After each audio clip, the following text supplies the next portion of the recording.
ಪ್ರಮುಖ ಸುದ್ದಿಗಳ ನ್ಯೂಸ್ ಬುಲೆಟಿನ್ಗೆ ಸ್ವಾಗತ. ನಾನು ಸಂಗೀತ ರಂಗನಾಥ್. ನಾನು ಶಿವರಾಜ್. ಪವರ್ ಶೇರಿಂಗ್ ಗದ್ದಲದ ನಡುವೆ ಶಾಸಕರಿಂದ ಫಾರಿನ್ ಟೂರ್ ರೆಸಾರ್ಟ್ ಪಾಲಿಟಿಕ್ಸ್ ಗೂ ಪ್ಲಾನ್. ಎಸ್, ಒಂದೆಡೆ ಸಿಎಂ ಬಣದಿಂದ ಫಾರಿನ್ ಟೂರ್ ಪ್ಲಾನ್ ಮಾಡಿದ್ರೆ ಮತ್ತೊಂದೆಡೆ ಡಿಕೆಶಿ ಬಣದಿಂದ ರೆಸಾರ್ಟ್ ಪಾಲಿಟಿಕ್ಸ್ ಗೆ ಪ್ಲಾನ್ ಮಾಡಿದ್ದಾರೆ.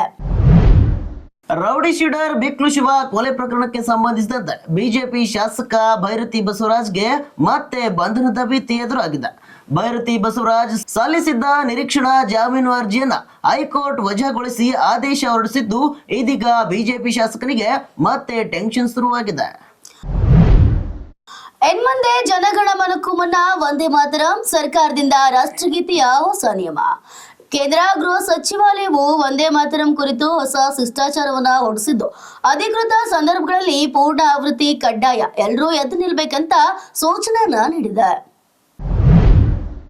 ನಾಳೆ ಭಾರತ ಬಂದ್ಗೆ ಕರೆ. ಕಾರ್ಮಿಕರು, ರೈತರು ದೇಶಾದ್ಯಂತ ಮುಷ್ಕರಕ್ಕೆ ಸಜ್ಜು.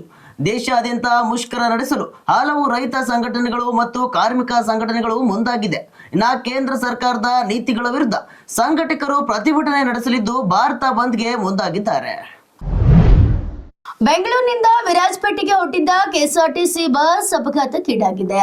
ಮಂಡ್ಯದ ಮದ್ದೂರಿನ ಕೋಡಿಯಡಿ ಬಳಿ ಬಸ್ ಅಪಘಾತಕ್ಕೀಡಾಗಿದ್ದು, ಇದರಿಂದ 19ಕ್ಕೂ ಹೆಚ್ಚು ಪ್ರಯಾಣಿಕರು ಗಾಯಗೊಂಡಿದ್ದಾರೆ. ಸ್ಟೇರಿಂಗ್ ಲಾಕ್ ಆಗಿರುವ ಸಾಧ್ಯತೆ ಇದ್ದು ಹೆಚ್ಚಿನ ಪ್ರಮಾಣದ ಅಪಘಾತ ಸಂಭವಿಸಿದೆ. ಸಲ್ಮಾನ್ ಖಾನ್ ಆಪ್ತನಿಗೆ ಜೀವ ಬೆದರಿಕೆ. ಬಿಷ್ಣೋಯ್ ಗ್ಯಾಂಗ್ನಿಂದ ಕೋಟ್ಯಾಂತರ ರೂಪಾಯಿ ಬೇಡಿಕೆ. ನಿರ್ಮಾಪಕ ರೋಹಿತ್ ಶೆಟ್ಟಿ ಮನೆಯ ಹೊರಗಡೆ ನಡೆದ ಗುಂಡಿನ ದಾಳಿ. ನಟ ರಣವೀರ್ ಸಿಂಗ್ ಅವರಿಗೆ ಬಂದ ವಾಟ್ಸಾಪ್ ಬೆದರಿಕೆಗಳ ನಂತರ ಈಗ ಸಲ್ಮಾನ್ ಖಾನ್ ಅವರ ಆಪ್ತ ಮಿತ್ರರಿಗೊಬ್ಬರಿಗೂ ಕೋಟ್ಯಾಂತರ ರೂಪಾಯಿಗಳ ಬೇಡಿಕೆಯ ಬೆದರಿಕೆ ಬಂದಿದೆ. 9 ಯುವತಿಯರ ಬಾಳಲ್ಲಿ ಚೆಲ್ಲಾಟ. ಮದುವೆಯಾಗಿ ಏನ್ ಮಾಡ್ತಿದ್ದ ಗೊತ್ತಾ ಈ ಮ್ಯಾಟ್ರಿಮನಿ ಮನ್ಮತ. ಹಸಿಮಣೇರಿ ತಾಳಿ ಕಟ್ಟಿ ಲಕ್ಷ ಹಣ ಪಿಕ್ಕಿದ ನಯವಂಚಿಕ. ಬಳಿಕ ಯುವಕರಿಗೆ ಕೈ ಕೊಟ್ಟಿದ್ದಾನೆ. ಒಂದಲ್ಲ ಎರಡಲ್ಲ ಈತನಿಂದ ಮೋಸ ಹೋಗಿದ್ದು ಬರೋಬ್ಬರಿ 9 ಹೆಣ್ಣು ಮಕ್ಕಳು.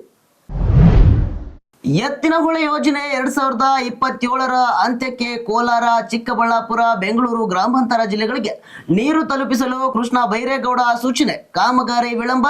ಕಾಮಗಾರಿಯಲ್ಲಿ ಬರೋಬ್ಬರಿ 10,000 ಕೋಟಿ ಹೆಚ್ಚಳ. ಆದರೂ ನೀರು ದೂರ. ಕೋಲಾರದ ನಿರೀಕ್ಷೆಗೆ ಈ ವರ್ಷವೂ ಘಾಸಿ.